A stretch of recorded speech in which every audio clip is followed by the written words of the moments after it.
लोग करते रहते हैं प्यार प्यार प्यार, लेकिन मैं कहना चाहूँगा हवस हवस हवस। दोस्तों, प्यार के आड़ में लोग अपनी हवस को पूरा करते हैं। इसी से संबंधित आज की यह घटना है। एक माँ बेटी को, दोनों को एक लड़के से हुआ प्यार और फिर खेली गई खून की होली, एक इंसान की हो जाती है मौत। आखिर ऐसा क्या हुआ? इस घटना के पीछे की सच्चाई को जानने के लिए आप हमारे वीडियो को अंत तक जरूर देखिएगा। नमस्कार, मैं हूं सुदेश कुमार और तिरछी बात पलवल चैनल में आपका स्वागत है। दोस्तों, यह घटना है उत्तर प्रदेश के कानपुर के कोहना थाना क्षेत्र की। कोहना थाना क्षेत्र में एक उष्मा देवी नाम की एक औरत रहा करती थी, जिसकी उम्र थी 50 साल। वह अपने घर में अपने पति और अपने 2 बच्चों के साथ रहा करती थी। उसका एक लड़का था, एक लड़की थी, और जो उसकी बेटी थी उसकी उम्र 24 साल थी और उसका नाम था सुमन। और उसका एक बेटा था, बेटा की उम्र थी 26 साल और बेटे का नाम था भरत। और जो उष्मा देवी का पति था वह काम के सिलसिले में बाहर शहर में रहा करता है, ज़्यादातर घर बहुत ही कम आया करता है। दोस्तों, अच्छे से समय गुजर रहा होता है और उष्मा देवी का जो बेटा होता है भरत, जिसकी उम्र 26 साल है, वह जॉब करने के लिए जाया करता है और दिन भर जॉब करता है, शाम को अपने घर आया करता है। दोस्तों, इस परिस्थिति में घर के अंदर उष्मा देवी और उसकी बेटी, जिसका नाम सुमन होता है, वह अकेली रहा करती है। समय अच्छे से गुजर रहा होता है, कोई दिक्कत नहीं होती है।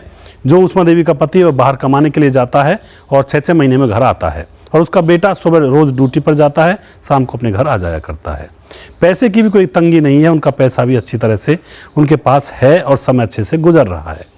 तभी दोस्तों कुछ समय गुजर जाते हैं। उसके बाद क्या होता है दोस्तों, उसके बाद उष्मा देवी के घर पर एक व्यक्ति आने लगता है। उस व्यक्ति का नाम होता है रंजीत पाल, जो कि गांव का ही है। वह उष्मा देवी के घर आने लगता है। उष्मा देवी और रंजीत पाल की आपस में बातचीत, उन दोनों को बातों ही बातों में एक दूसरे से प्यार हो जाता है। यानी कि उष्मा देवी 50 साल की थी और वह व्यक्ति 34-35 साल का था, जो उसके घर आया करता था। 50 साल का और 34-35 साल का प्यार परवान चढ़ाया जाता है। रोज़ रोज़ उष्मा देवी उसको बुला लिया करती है और छुप छुप के वो बातें किया करते हैं, मिलते हैं घर के अंदर। वहीं पर उष्मा देवी की बेटी रहा करती है सुमन, जिसकी उम्र 24 साल होती है।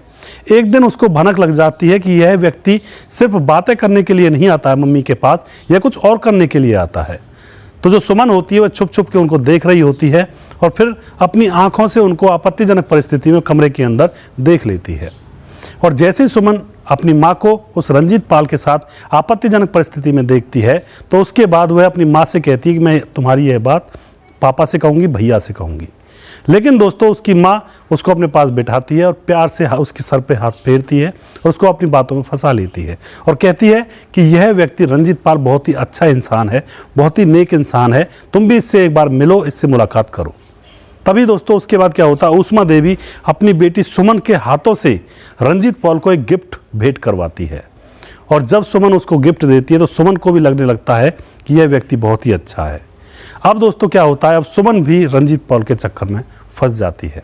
दोनों माँ और बेटी बारी बारी से उसके साथ घूमने के लिए जाया करती हैं और एक दूसरे के साथ ऐसा कृत्य किया करती हैं जो इंसानियत को शर्मसार करता है। इसी तरह से मामला चल रहा होता है। और जब उन दोनों माँ बेटियों को बाहर मिलना होता है रंजीत पाल से, तो दोनों माँ बेटियाँ एक साथ मिलती हैं, एक साथ मिलकर के रंजीत पाल के पास जाती हैं और वहाँ मिला करती हैं। दोस्तों, समय गुजर रहा होता है। कुछ समय गुजरने के बाद जो उष्मा देवी का बेटा होता है, जिसका नाम होता है भरत, जिसकी उम्र 26 साल है, उसको कानों कान सूचित मिल जाती है। उसको कोई बता देता है कि तुम्हारी माँ और तुम्हारी बहन गंदे रास्ते पर चल रही हैं और बहुत ही गलत काम कर रही हैं। लेकिन दोस्तों, जो भरत होता है वह यकीन नहीं करता है। वह पहले सोचता है कि जब तक मैं आंखों से नहीं देख लूँगा तब तक मैं किसी और की बात पर यकीन नहीं करूँगा।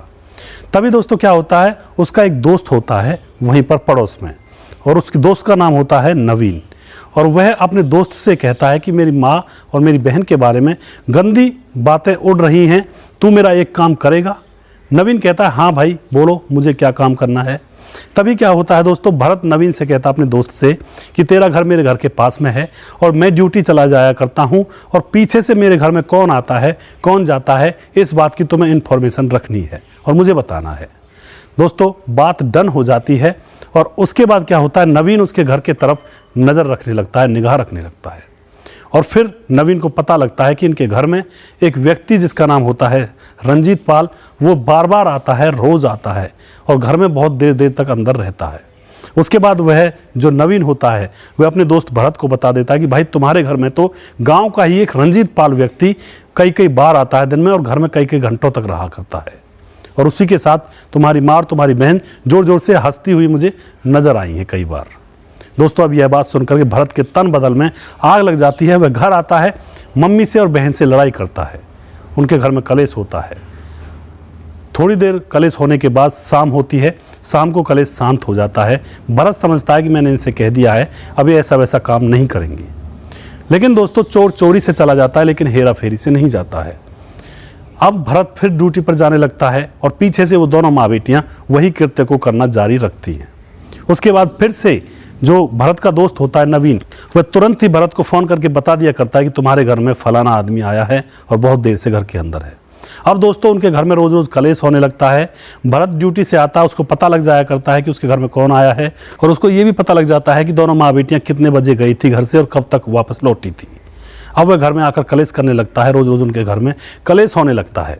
और इस कलेश को देखकर जो ऊष्मा देवी है वह यह सोचने लगती है कि आखिर हमारी यह इन्फॉर्मेशन देता कौन है इसको, मेरे बेटे को। तो वह इस बात में पता लगाने में जुट जाती है।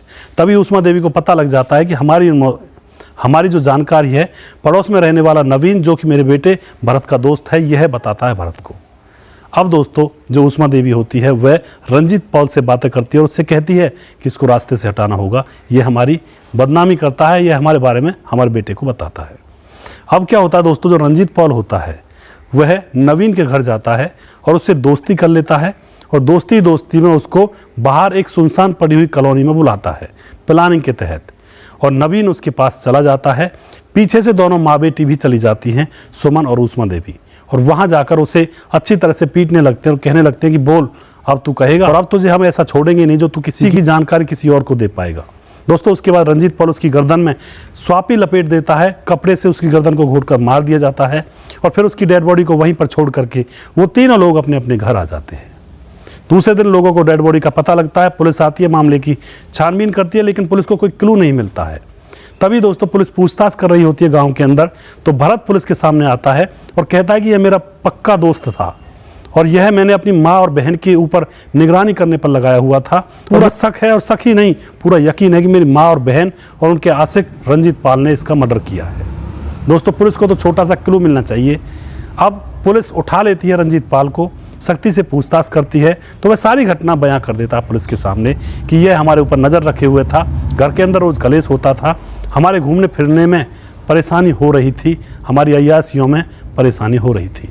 दोस्तों उसके बाद पुलिस उन दोनों माँ बेटियों को और पुलिस उस रंजीत पॉल को अरेस्ट करके जेल में भेज देती है।